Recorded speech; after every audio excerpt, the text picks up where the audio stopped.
Be a part of the best pro wrestling podcast today by supporting the Going In Raw Patreon. You can enjoy access to the live taping of the show, exclusive merchandise, and patron-only episodes, and so much more. Support Going In Raw today. Click the link in the description.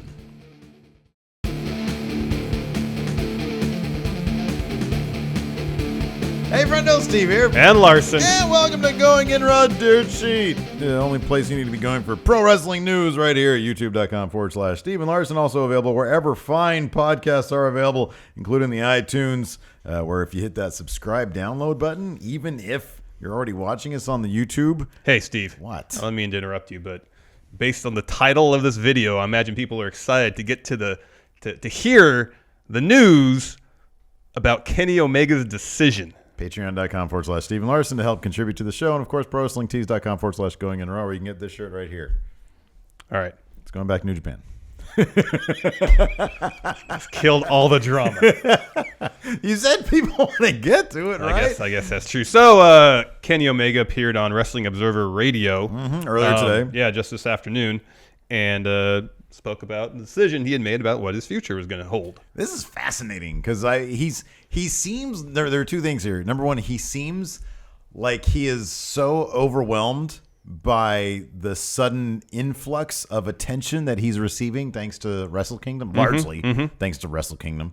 But number two, he seems like he's the most equipped person in the world to deal with it because he is being completely sincere, open, honest. Like he also did a Q&A in England. Yeah. Just a couple days ago. Well, I think it was on the 21st. That show happened on the 21st, but I think that promotion just released the video of the Q&A on couple Wednesday. days ago. Right, okay.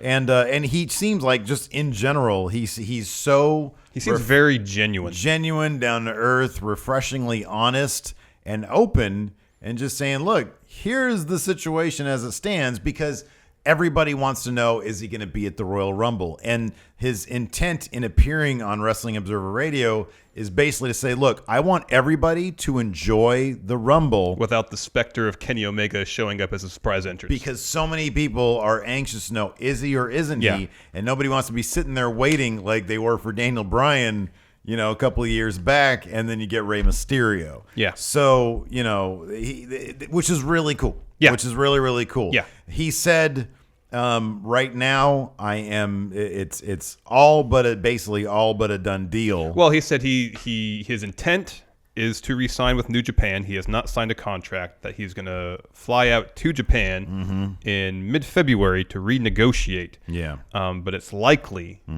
that New Japan will be his home for the next year. Yeah, but he did seem very certain that was going to happen. Yes. Yeah. And so Dave Meltzer did ask, so this is 1 year, not multi-year, and he says, I'm pretty sure it's going to be 1 year. Again, nothing set in stone, but he said a couple of reasons. He says, number one, he said the WWE has plenty of talent right now. They don't need Kenny Omega. He says he feels that he can help more in New Japan and make a bigger impact in New Japan. And especially with New Japan looking to make inroads in the American market. Right. So there it is. Looks like he's going to be in New Japan. He's not going to be at the Rumble. We'll see the Vegas betting odds. He'll be removed from that, I would imagine. I would suspect, yes. I would think so. A couple other really interesting bits from this one is really interesting. Yeah. And we can speculate on this. He mentioned during... Top 10 wrestlers he's talking about. Yeah, no. He mentioned during his appearance on Wrestling Observer Radio that he and another wrestler who he didn't name had discussed working together this year, and that this other wrestler, if I remember correctly, said that he wasn't going to sign with the WWE this year so that he and Omega could work a program together. I would guess in New Japan.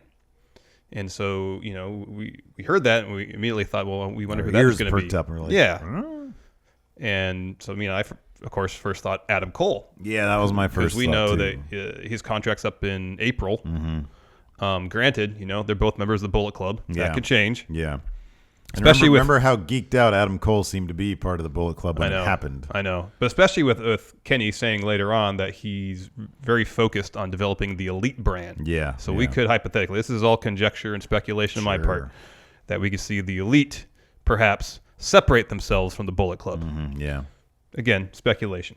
But and if Cole is still Ring of Honor champion, imagine if you have the Ring of Honor champion wrestling, assuming Kenny gets the belt at some point this year, the IWGP heavyweight champion. Yeah, that'd be huge. Yeah, that'd be massive.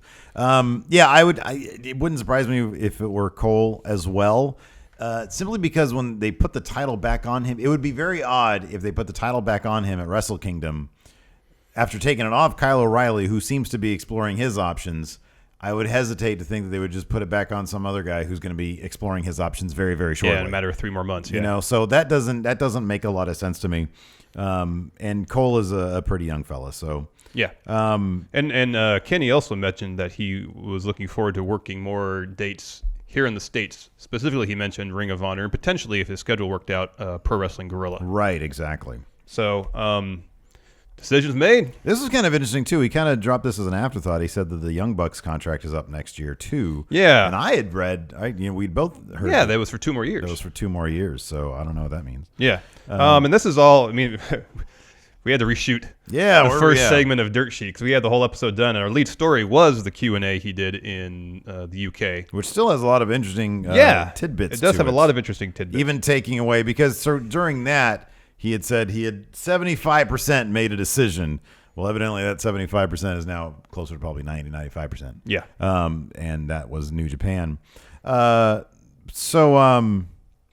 he said, but besides his will he, won't he be in the WWE aspect of it, there were still some other interesting things that he said. For example, somebody asked him about wrestlers he'd want to compete against, and he did specifically said he wants to wrestle AJ Styles at WrestleMania. He says, quote, if I'm going to be truthful, he says, before he hangs it up and before I degenerate as an athlete, I really want to have a big match with him on the biggest stage possible. So that is a career goal of mine. So hopefully AJ Styles will keep icing his knees after matches or whatever it is they do. Yeah. And takes care of himself so that next year at Mania, when we're there front row, we can see Omega versus Styles at WrestleMania 34 in New Orleans. I mean, this is pretty huge. It allows Kenny Omega to grow his brand even more and be an even hotter commodity.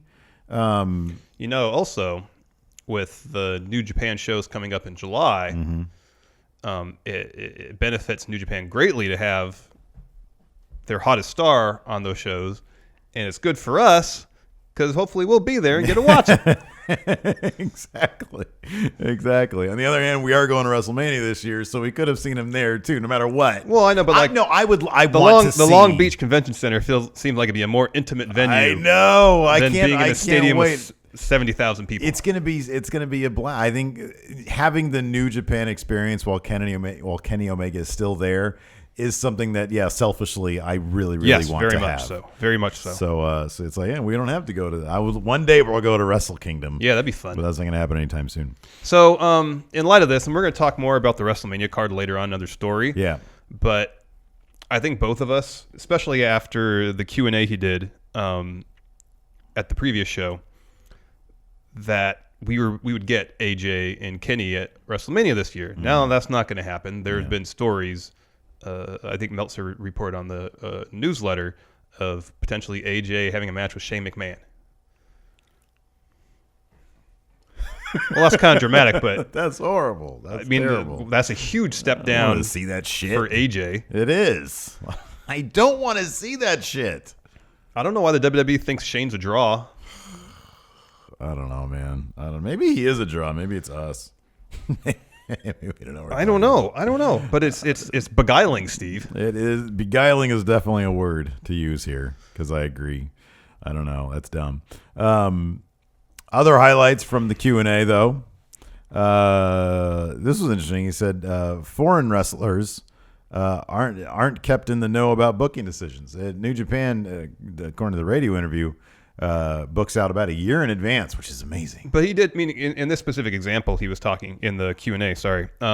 Was talking about not finding out about him winning the G1 until after his match with Naito. But then during the Wrestling Observer Radio appearance, he spoke about how, or either Belzer or Alvarez asked him about granted, they have the larger story arc booked out for a year. Yeah. But how much input he had into particular moments. And he was talking about saying that he wrote a whole angle with Tanahashi leading up to a ladder match. Yeah. So, I mean, they might not have...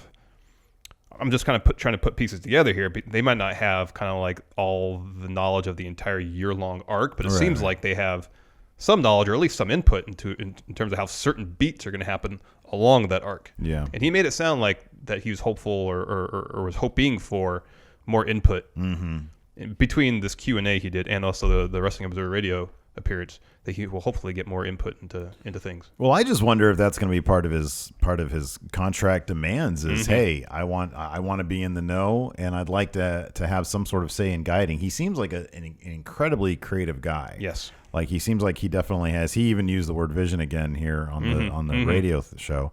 And so it's obvious the guy he has a very specific thing in mind with what he wants to do, but he also seems very respectful of the fact that, it's not his show. Yes. He just has a lot of good ideas or ideas that he finds valid. Yes. And also in the Q&A, he mentioned that he thought that if New Japan wanted to compete internationally with WWE, that they needed him. They needed him. Yeah, exactly. For kind of obvious reasons. Yeah. This was also kind of interesting. One place he doesn't want to go is NXT. No desire to go there. He says he says, I mean, no disrespect to guys like Bobby Roode, Joe, etc., Shinsuke Nakamura. He says, I just feel that I'm on borrowed time. My style is very physical, and I push myself very hard into the limit all the time to try to change wrestling and give people a reason to subscribe to a New Japan World or WWE Network. So yeah, dude, it's kind of a no-brainer that a guy like him would go straight to the top. Yep. He also said that he would, somebody asked him about keeping the Kenny Omega name in WWE as opposed to changing it.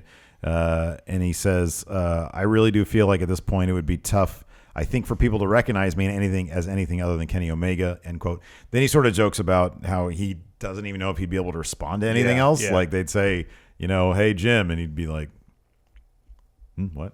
Yeah. So there was that. So yeah, it's we'll put the link in the description to the YouTube video. Yes. It's a great 30 Q&A. minutes, and I won't spoil anything about this section, but he goes off on Jim Cornette a little bit, and it's great. It's fantastic. I love it because it's like Jim Cornette's one of those guys who, I said this in the original version of this, right? Yes. Okay, I'll reiterate. Who seems to like only want... He has a very narrow vision of what pro wrestling should be, it seems like. As opposed to my point of view, and I think yours, where there's room for everything. Yep. There's room for the entire spectrum of, comedy wrestling where Kenny's wrestling either a 9-year-old and it's funny, during the QA, he says his favorite match that he did was when he wrestled a 9-year-old girl. He says because it appeals to everybody. Who doesn't want to see a little girl beat up a bully? Who doesn't want to see, I forget what else he said, but he said you don't have to be into pro wrestling, but if you are, you can be into it too. And so he has a real fondness and respect for comedy wrestling. Yes. Which is fascinating. Yes. That is absolutely fascinating. Like I said, really, really good watch. Yes. Check it out. I was just like, he seems like, honestly, like, I swear, man, I hope you and I get a chance one day to sit down with him like we did with AJ and pick his brain a little bit, because there's a lot going on up there. He said he would love to be a professional gamer as well. We kind of knew that already. Yeah. He said he'd want to be like necessarily a professional gamer. Like a celebrity gamer. Like a celebrity professional gamer, yeah. Making appearances and stuff. I love that. That's great. Next. Will Finn return for the Rumble? Yeah, PW Insider reported on Wednesday that Finn Balor is reportedly set to take some medical tests to determine if his shoulder is fully healed after it was injured at SummerSlam this past year by Seth Rollins. And if so, if he's cleared this week to compete, there's no reason, unless there's nothing in plan, no plan in place for him, to be in the Rumble. Well, it's kind of the interesting thing is that. So again, like I just said, the Observer newsletter came out yesterday, and we're about to talk about that a little bit more, because he talks about the stage being set for WrestleMania, and he outlines, I think, like 5 matches that are basically set in stone. Yeah. there's a couple men left out of that. Strowman was left out of it because they're not entirely sure what's going to happen with him. There's nothing for sure set for Cena or Styles. Styles, they're thinking Styles, Shane McMahon, possibly. We'll get to that. I know, horrible. But also one of the odd men out was Finn Balor. So I think a lot of it would sort of like, do they want to bring Finn in to be like, it's funny we talk about eliminations. There's going to be major names that are eliminated. Oh yeah. But in their eliminations, they have to be kind of protected a little bit, you know? A little bit. Well, that's why I would think that in the case of Goldberg and Lesnar, they obviously, it seems like, have to eliminate each other. You would think that would be the case, yeah. Maybe have the Undertaker involved in that too. Yeah. So we have all the kind of the huge part-time stars kind of eliminating each other. Yeah. And then having, the main roster wrestlers then compete. Yeah. But I wonder if I'm not sure how I mean, AJ debuted, but it wasn't like, I'm trying to think of somebody Cena came back to huge anticipation and he ended up winning it. I think didn't Edge win it that one year that he came back to huge anticipation? A return with massive anticipation behind it at the Rumble and then being eliminated is kind of a risky thing. It is. And I don't know if returning at the Rumble, if you're not going to win it, and I don't think that Finn would win it, I don't know if that would be a wise move. I mean, sort of the same thing if Kenny Omega were to debut at the Rumble. You'd have to win it. Yeah. Yeah, I know. And I agree with Finn, too. If he's going to return at the Rumble, he kind of needs to win it. Yeah. So, I don't know. It wouldn't surprise me if he was cleared and they didn't use him at the Rumble. Yeah, the Rumble is so stacked anyways. I know. They really need to like push that for like a big Raw or something. You know what I mean? Like it's like, oh, well, we've got a Raw coming up with nothing going on. Let's make Finn come back. Let's have Finn come back there. The Raw ratings. Say Owens retains at the Rumble, the Raw after the Rumble, Finn can come back and just say, hey, I never lost that. Yeah, exactly. So entirely possible. So yeah, I really don't see, but he's on betting odds. What is he right now? He was in the top 10. Top 10, right? Yeah. Here, I'll pull these up right now. These are fascinating. I know. He is 5th right now. Fuck. 5-1. My only caveat for that would be if he was eliminated. So one of the matches that Meltzer says is set, the Wrestling Observer says is set, is Reigns versus Taker.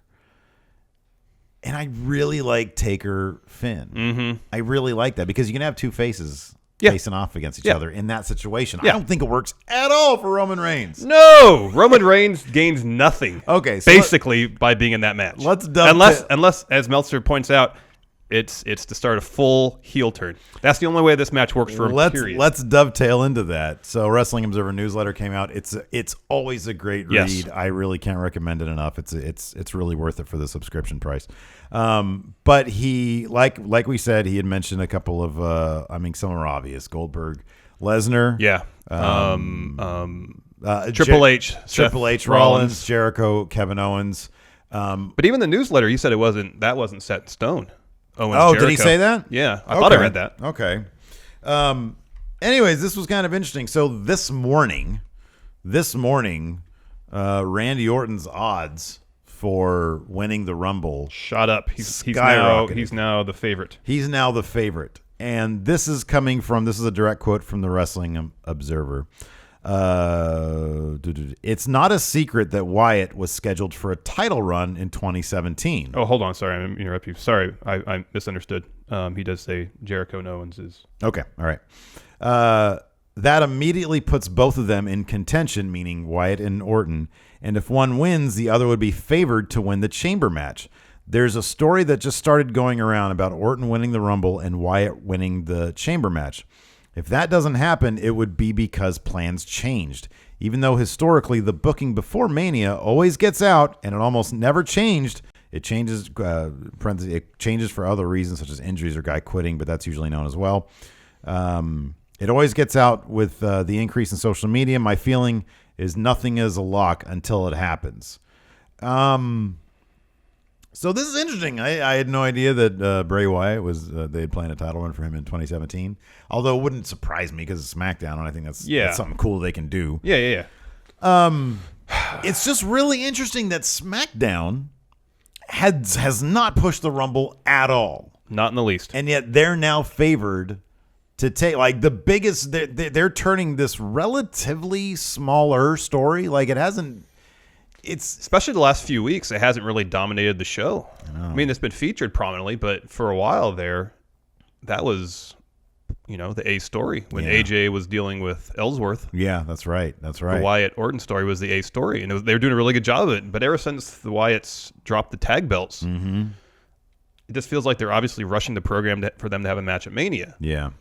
As opposed to letting it wait, letting the story breathe. The problem is it's all been predicated on Luke Harper wandering around. That's the entire thing. Is Luke Harper sort of there's no this isn't Randy dividing and conquering. No, it's just Luke Harper kind of just getting in the way of things. Yeah, which I still don't understand his motivation. I have no idea. Like he gets whacked somehow. He gets whacked, and then he goes and causes like Randy Orton. What was it like? Randy Orton. He was trying to do a move, and Harper gets on the apron, I guess, to help him, and somehow Harper accidentally gets hit. Yeah. I mean, that's the first time I remember it happening, and then Harper ends up costing Orton the match. And that's when they lost the tag titles. Because I'll put it this way. I'm not disappointed in this. I find it odd. But that being said, I'm really intrigued by the I have some faith because I think they've done it well up to this point, or they've done it well up until they won the tag belts. Yeah, I agree with you that they're rushing it. Well, go ahead, finish your thought. Sorry, but I also, like I said earlier, we're so used to WWE programming going at a snail's pace that like the prospect of them going for the title at Mania, that's unexpected. It is, but here's my worry about it. Regardless who wins the title at Rumble, Cena or AJ, based on what Meltzer puts out here, that would mean just 2 weeks later they'd drop the belt to Wyatt at Elimination Chamber. And if Orton wins the Rumble, I mean, I like the idea of creating tension between the two of them.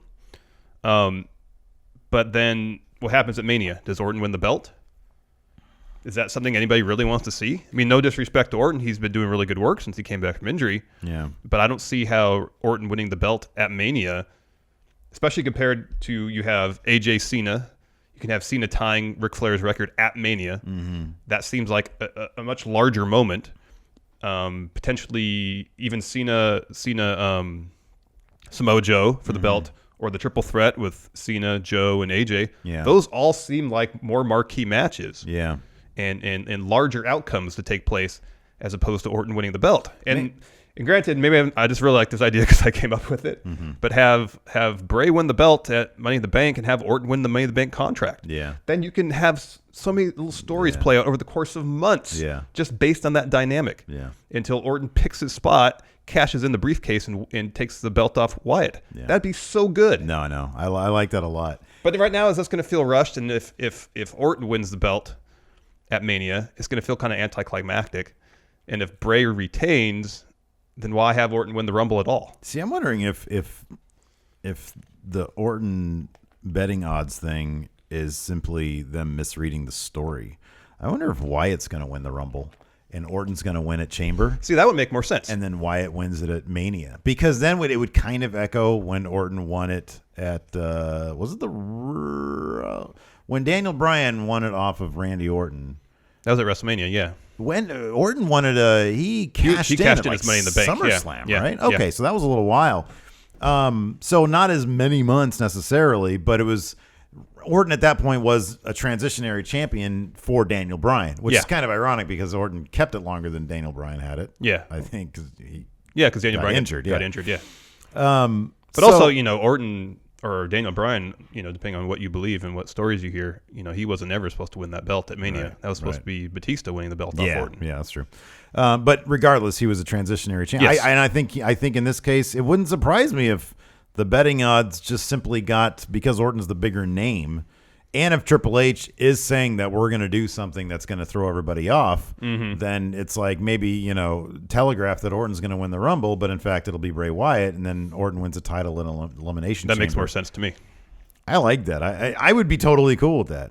But then again, not very often do they have a title change happen right before Mania. Yeah, I know. But if that's in the cards, I don't know. That's kind of interesting. No, it would be. But even still, then you're going to do that instead of Cena tying the record at Mania, which would be a huge moment. I mean, you can still have it at the Rumble and it'll still be neat.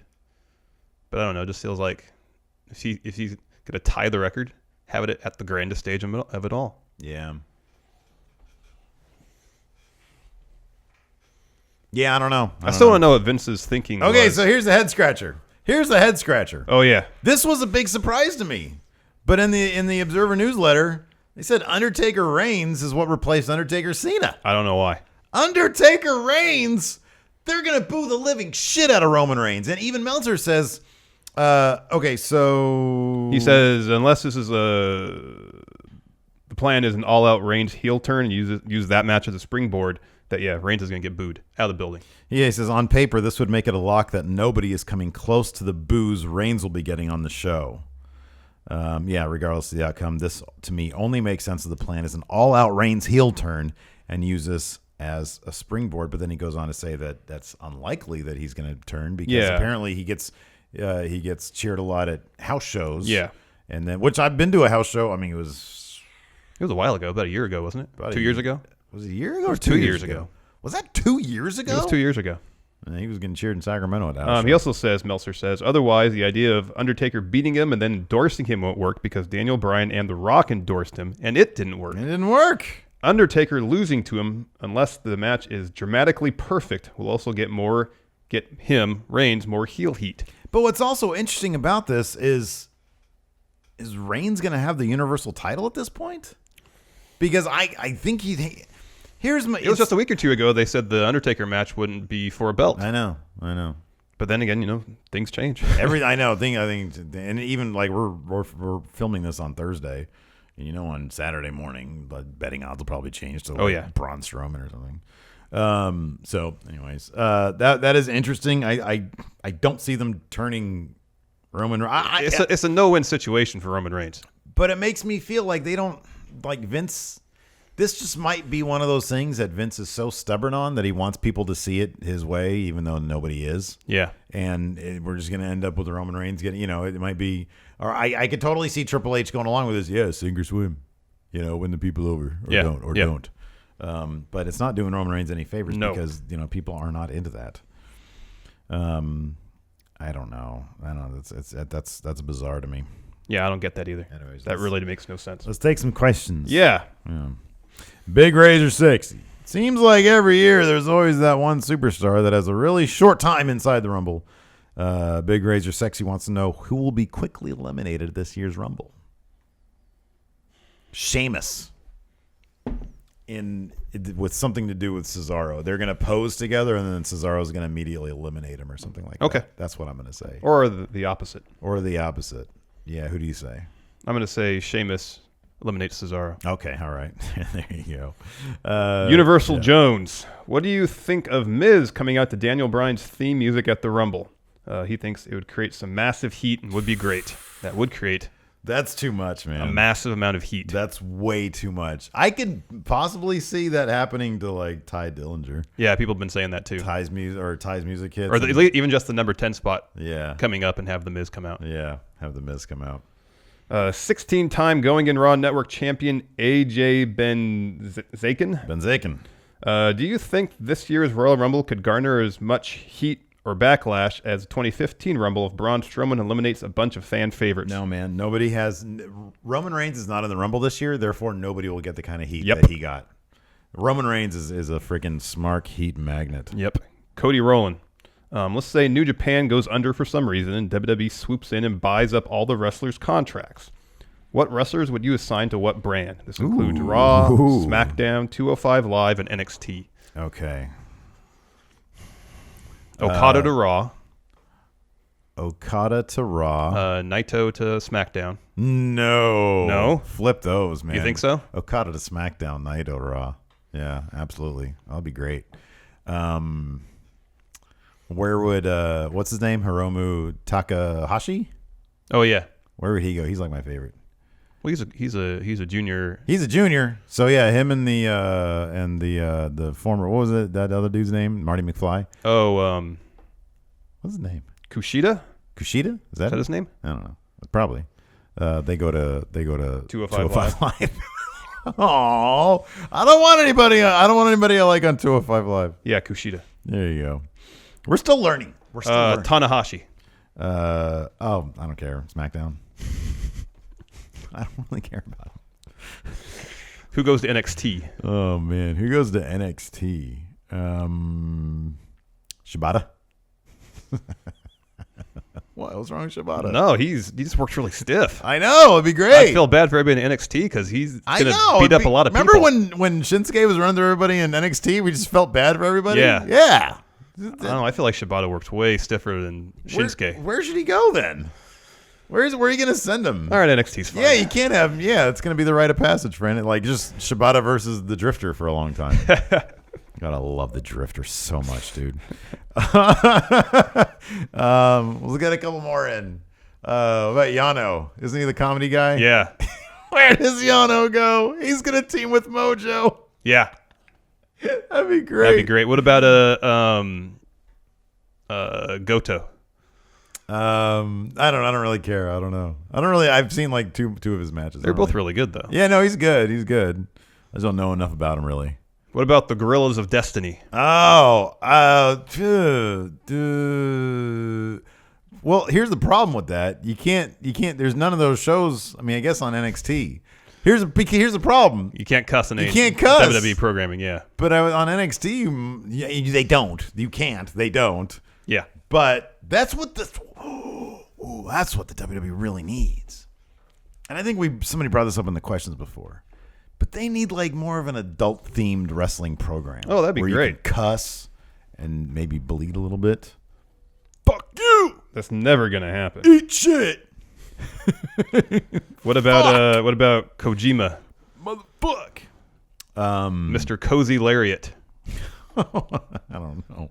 I don't know enough, man. I'm still learning. Okay. What about Dave Finlay? NXT. NXT is NXT. All right, that's good. Let's move on. Next. Dustin. If you could give if you could give a popular gimmick from the past to a current wrestler, what would it be? Give a popular gimmick from the past to a current wrestler. What would it be and who would get it? Who would get it? Daddy. If you can give a popular gimmick from the past to a current, what's a popular gimmick from the past? Like who's the next Nature Boy? Something like that. Woo. Okada. He's blonde. He's very dapper. He's got a great robe. He's got an amazing robe. As you said before, he looks like a championship belt. He literally looks like a championship title. Okada, the Nature Boy Okada. Yeah, there you go. I like that. That's a good answer. Catherine soon, very soon. After John Cena, I wonder if her middle name is Tu. Catherine Too Soon? Sorry. After John Cena hosted SNL, it got me thinking, which male and female superstars would you like to see host Saturday Night Live? Sasha Banks. The Gorillas of Destiny. And they just be beeped all the time. But you! The both times we've gotten to talk to Sasha, she's very personable. Oh, yeah, she's great. Good sense of humor. She's the best. I'm not going to say her, though. I'm going to say the Authors of Pain. I'm going to say Ty Dillinger. You're going to say Ty. That's good. What about the Drifter? He could be musical guest. Musical guest, the Drifter. And host. Who wouldn't want No Way Jose hosting Saturday Night Live? That'd be great. Good point. Bobby Roode. Kenny McKinnon. Hoping to get a question or two in here or there. What are your thoughts on crazy move names and how they may sometimes cheapen up the action, whereas in days of yore, a move would primarily just be called what it is? Don't get me wrong, some are good names like The End of Days and Sweet Chin Music, but some are campy like The Attitude Adjustment, and the names can feel forced into the commentary. It doesn't bug me that much. It doesn't bug me that much. I'm trying to think of a situation where it just sounds stupid. Yeah, I'm trying to think of a finishing move that has just a bad name. Yeah, Rainmaker's a great name. It is. But at least the attitude adjustment, usually they just call it an AA. Does Kevin Owens have a named finisher? It's just the pop-up powerbomb. It's the pop-up powerbomb. That's right. I like the haluva kick. It sounds great. Haluva. I don't even know what haluva means. I'm trying to think. Yeah, I don't know. It doesn't bug me. To be honest, it doesn't bug me. It kind of here's my thing. Okay, so a Rainmaker is basically just you grab a guy's arm and you give him a clothesline. Yeah, you know what I mean. Anybody can do it. With the way Okada does it, nobody's ever kicked out of it except for I think Omega. Tanahashi did. Tanahashi, okay, whatever. He was the first, and then Omega. Okay, I believe, but like nobody else does. Yeah, it's very special. So you got to think in the universe, in kayfabe, like they're doing something different. They're doing something. They're altering a little bit to put some stank. Or they trained specifically to make that move powerful. Right, exactly. Or in the case of Lex Luger, he literally had like a bionic. Like he's supposed to have a metal plate in his elbow. Yeah, he had a metal plate in his elbow, so that explained it. So when they say, "Oh my God, he hit the Rainmaker," versus, "Oh man, he just hit a clothesline," it's like, no, the Rainmaker has stank on it, and the clothesline doesn't. That's why JBL, he had the clothesline from hell. Yeah. That it was like, oh, it's not just a clothesline, it's from hell. So yeah. I think it works in situations where it's kind of a normal move because nobody would say, oh my God, he hit him with a clothesline. Nobody says that. Yeah, I know. No, it's Rainmaker. So I have sort of the opposite opinion of you, my friend. Yeah. Brian Bartolo. The WWE has decided to appease the internet community by putting on a tag team elimination triple threat match consisting of you and I. Nice. Ricky and Elliott from ETC. I got my Mighty Cucks shirt. I saw that. Yeah. And using Freebird Rules Funhouse consisting of Bruce, Adam, and James. Uh-oh. When one member of the tag team is pinned or counted out, then all the partners have to leave ringside. Who wins, who's eliminated first, and who would cheat first? Well, we would win. No. The Funhouse guys would win. I think they all work out. Why are you jobbing us out to the Funhouse guys? I mean, look at us. What? We can take them on. It's Freebird rules, so somebody's got to not be there. Yeah. Yeah. So, like, if I don't know. I feel like Bruce is probably their powerhouse. So if Bruce was in the group, then they'd have a chance. I think we can take Adam and James, though. We can take Kovic. We can take James. You have no faith in us whatsoever. Yeah. We need you. You have to have supreme faith. I think we would cheat first, though. This is why you're losing in the fuck wrestling wars. Okay. Man, you got smeared this week. You pulled some cheap stunt. You were so confident in using Man Dying of Thirst. Thirsty Man. We'll talk about it on the show. Yeah. Anyways, we would win, of course. Can you at least say this? If you and I were to tag against Ricky and Elliott, we'd beat the crap out of them. Oh, yeah. Yeah. Oh, God. We love all those guys. Yes, we do. We don't see them nearly enough. I know. All right. We got a couple video questions. We have a lot of video questions. I got a lot of video questions. Let's take a look. Carl Rebley is our first one. So WWE is doing another cartoon crossover with the Jetsons, I think it is this time. I grew up with the Hulk Hogan Rock and Roll Adventures, and it's cheesy as shit, but I found it entertaining. Anyway, my question is, how would you guys make a WWE cartoon? What would the plot and premise be? All right, thank you guys. See you later. Thank you. Thanks, Carl. You know what's funny is that my first exposure to wrestling was the Rock and Wrestling cartoon show. I think I knew, like I was aware in the sphere of the world as a kid that it was a cartoon version of other stuff, like real stuff. Yeah. And I even knew back then that pro wrestling was fake, but I loved the cartoon. I thought the characters were really cool. It was a great way to introduce pro wrestling to a little kid because you immediately understand that like this is a show that's being put on. This is a fictional narrative that's being put on. Yeah. Because then like it took the stank of it being fake. It's not just fake fighting. It's characters telling a story. Mm-hmm. And so the cartoon was a great way to introduce me to wrestling. Which I didn't watch again until college, but I didn't have that negative stigma about it. So what kind of, I don't want goofy cartoons anymore, man. I want this. I want them to take the Supernatural-esque characters. I don't know why I said esque, the supernatural-ish, whatever characters, and give them their own like adult style, like anime-ish looking cartoon. That'd be rad. Like That's something good. dark, you know, like you get Bray and Taker and Finn, like Ember Moon, and then like you can even have like some non-supernatural peripheral characters that are just kind of interesting, like Shinsuke. Yeah, like a sort of a character unto himself. That's what I would want. Okay. What about you? I want to see something wacky like Rick and Morty. Oh, that'd be good. So think like that'd be cool. Kevin Owens and Chris Jericho. Yeah. Oh, that'd be cool. In a wacky Rick and Morty style cartoon. Oh, I would love that. That'd be great. That's what I want to see. Good idea.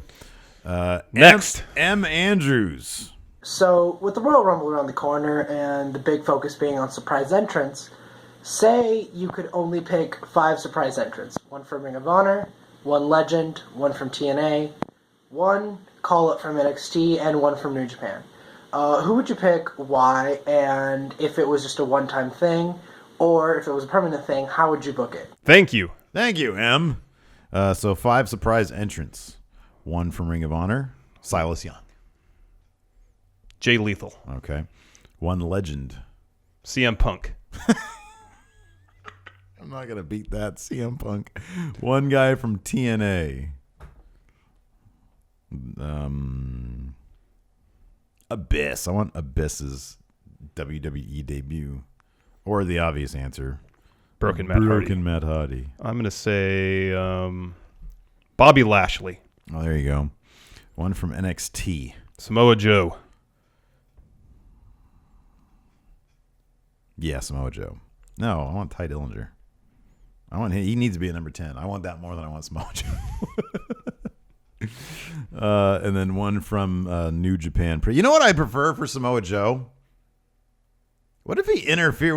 What if they dropped the whole tying the record thing because Samoa Joe interfered at the Rumble and cost Cena the belt? Mm-hmm.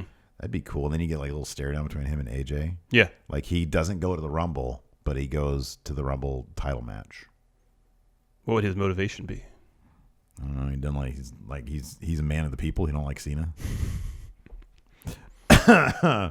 And then 1 from New, because he knows that Cena's like the boss and he wants his title back. So to say Cena. Who from New Japan? I mean, Kenny Omega is the obvious answer. Well, he's Kenny Omega. There you go. But I'd say Naito.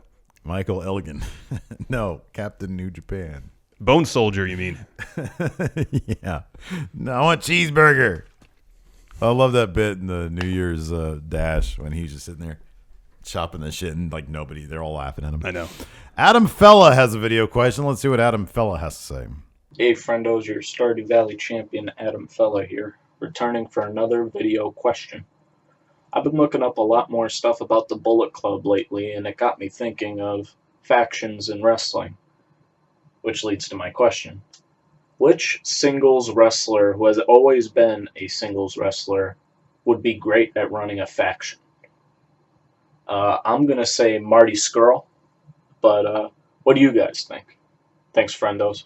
Take care. Thank you, Adam Fella. Thank you, Adam Fella. Oh, man.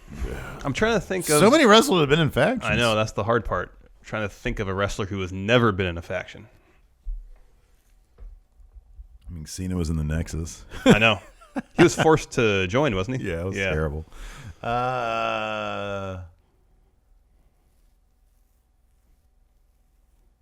Would you consider Miz as ever having been in a faction? I mean, he was in a tag team. Yeah, it's not the same, though. It's not the same. You need 3 for a faction. Yeah. Yeah. And then, but, you know, he was kind of teaming up with the Spirit Squad, but they were just his goons, kind of. Yeah. It's not really faction. No. Let's say the Miz. Yeah, that's good. He's a strong character. He could put together a cool faction. Who else would be in his faction? A heel Mojo Rawley. Interesting. That'd be good. How about this? Say, this is like 3-5 years in the future. Cena's more or less a part-timer now. Okay. And someone else has risen to near his level. Roman Reigns. No. So Cena turns heel. Ooh. joins up with the Miz because they're both Hollywood that's good. stars now, and he finds someone else. Oh, I kind of like that. That'd be great. Oh, I like that a lot. That's good. Good job. Vincent Palmieri. Hi, friendos. Back again with the gold and a question. So kayfabe's essentially dead at this point in wrestling, right? Like, there isn't any.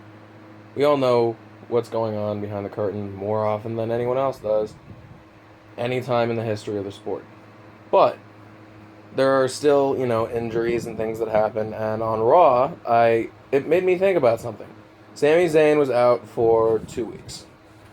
He got carried out on the stretcher. A week goes by, he's not there on Raw. The next week, he's back on Raw. And they say, we haven't seen hide nor hair of him in however many weeks or whatever. But people probably saw him. And back in the day, because we didn't have the internet, when a wrestler got injured, we knew that they got injured because they told us, not because of any actual real-life stuff. So my question is, in your guys' opinion, should wrestlers kind of disappear off the map for a little bit when they go kayfabe hurt? Thank you, Vincent. Thanks, Vincent. I don't know. To answer his question, should wrestlers kind of disappear for a bit when they're kayfabe hurt? So when they're not actually hurt. Yeah. Yeah, sure. Why not? That's one thing that I really like that I wish sort of stayed is in the old days when you were hurt. Who was blinded? Somebody was blinded and they acted blind the entire time. Oh, yeah. I forgot who that was. But somebody was blinded. Was it Rude? Who was it? I forget who it was. Anyways, I like when they, one of the knocks that I've heard like from various places is how chummy people can be on social media when they're supposed to be like enemies or whatever. Yeah. Or rudos.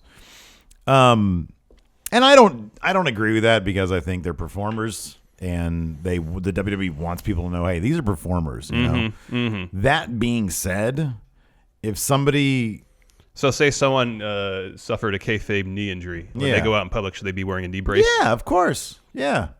Absolutely. It adds intrigue to it. It adds a depth of drama to it, And there's no harm in that, I don't think there's harm in that. It's like, hey, didn't you get hurt on Raw last night? Nah, it's just an acting job, and then that shows up on TMZ or Twitter or something. That to me is too much. That to me is like, oh, that's a bit much. But if WWE wants people to know they're performers, then stuff that happens in the ring is part of the performance. I know. And you got to separate those things. Yeah, I know. I don't. That's a bit too much for me. That's a bit too much for me. Like, I mean, there's one thing. Okay, so who am I thinking of? Okay, Baron Corbin on Twitter, kind of, and it makes me think that he's probably just kind of like that. They tried to make you baby. But they realize you're an asshole, didn't they? But he clowns people on Twitter. He's a dick on Twitter. Oh, yeah. You know what I mean? Yeah. And he's not sitting there, like, yucking it up with people. Yeah. I mean, for the like, okay, so Charlotte, she'll be posting pictures of her hanging out with Bayley. What's going on, Or she'll, like, post throwback pictures. She is definitely the kind of person, like, we even witnessed this live, in person. She separates herself from her character. She kind of has to because she's such a dick on camera. And then she's a pretty sweet person in real life. For the 5 minutes we talked to her, she was really cool. Mm-hmm. But I think there's kind of a line. I think it does kind of ruin it for you a little bit if they get injured in Let me ask you this. Let's say two actors are in a movie and they're playing foes. Mm-hmm. One protagonist, one antagonist. Mm-hmm. But then you see pictures of them offset going out and having a drink together. Mm-hmm. Does that ruin the illusion of the movie for you? No, because it's different. Because that's different. Because pro wrestling isn't a movie. It's its own thing. No, I understand that. But if you look at the wrestlers as performers, what happens in their performance is their performance. And they shouldn't have to bring aspects of their performance into their daily lives. I'm thinking if I'm a wrestler. Now, here's what I agree with. If they want to be good at their job, they do. Let me finish this. If a wrestler suffers an injury, a kayfabe injury on Raw, this is what they should do. They should pull him from the house show circuit for a week to sell the injury, at least in terms of performance. But when they're going out to get a smoothie at Jamba Juice, They shouldn't be forced to walk on crutches. That's too much. I'd be- That's a huge inconvenience for the wrestlers. I'd be more impressed if they did, though. Yeah, that'd be You dedicated to your craft or not? I understand that, but it seems like an inconvenience. Well, yeah, it is. We all have inconveniences in our lives. I understand that. Given, for our various professions. And I wouldn't expect that of wrestlers to sell an injury outside of the realms of their performance. Well, when you start using the word "I don't expect that," then you're implying that we would have some sort of sense of entitlement if we did expect that. I don't expect that. I don't expect them to do anything. I don't expect them to do anything beyond, I pay money for a ticket, show up and, put on a show. Yeah. That's what I'm paying money for. I don't expect them to do anything outside of that. I'm saying that for me personally, the illusion is kind of shattered a bit if I see them going for a jog after I just saw them have a major knee injury on a show. Knee injury. Yeah, knee injury. Regardless of what it is, I know what it is. Doesn't bother me at all. Well, there you go. Then we're different. Yes. Next question. Jason the Cabbie. Howdy do, Steve, Larson, friendos everywhere. It's your old pal, Jason the Cabbie. Near death, but still driving everybody home because the drunks can't drive themselves. I apologize for the darkness of this video because the lights in here suck. But on to the question of the week. So anymore, 205 Live feels more and more like NXT in front of a bigger crowd. They do have a few standouts and a few veterans in the form of guys like Neville and Brian Kendrick, but it just still feels like a lot of those guys are very unpolished and green. The question is, am I wrong in that assessment? And from there, how do you propose they go about fixing it? Thanks, Jason. Thank you, Jason.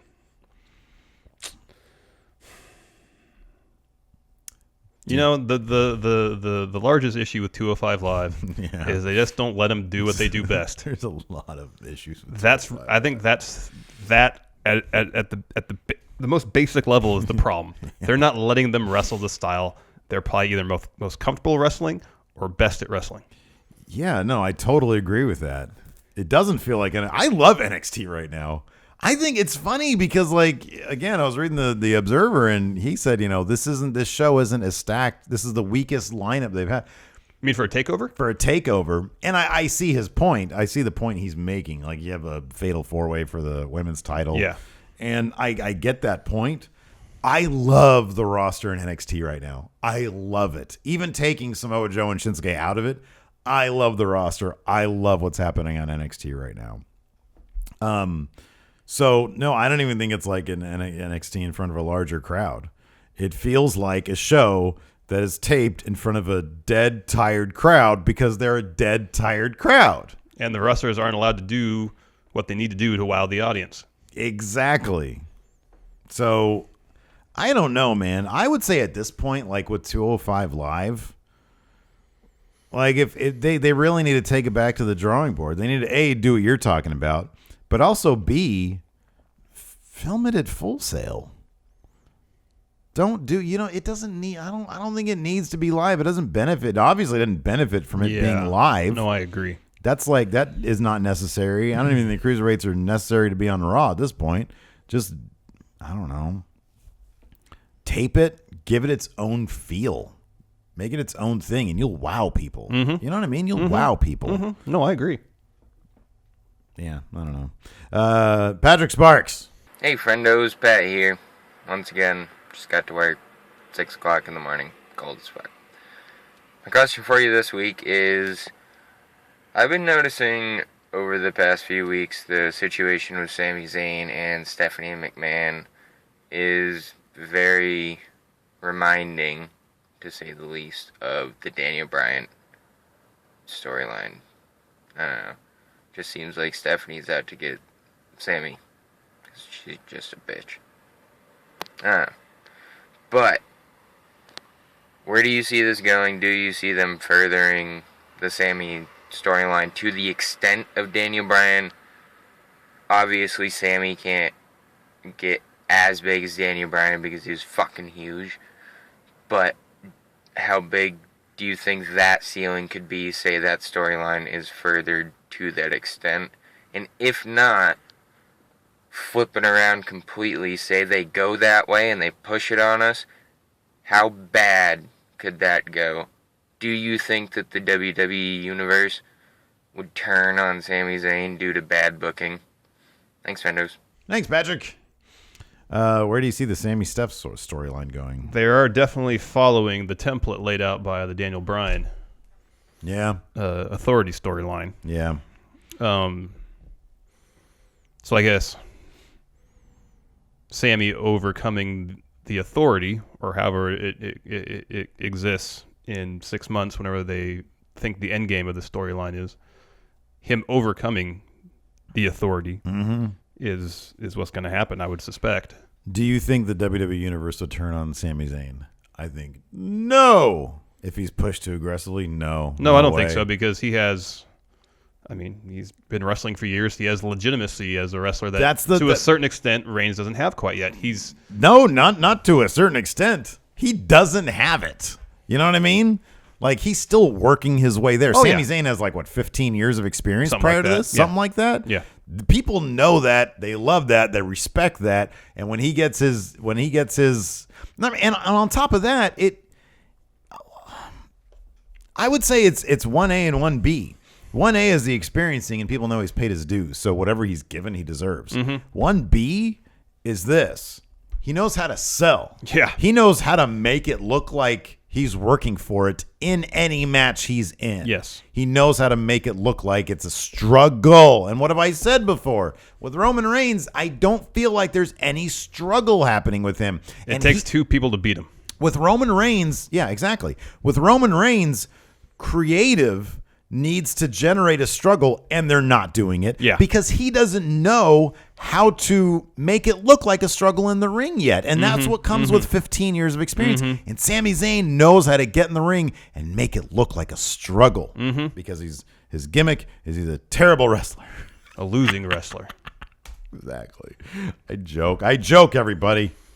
Anyways, no more video questions? That's it. That's all the video questions. 5's not enough for you? 6? No, man. You guys can give us video questions at the $20 a month Patreon mark. Correct. That's your reward. You get to be on our show. They get other stuff at some point too. Yeah, they get other things. You can watch the live stream every week.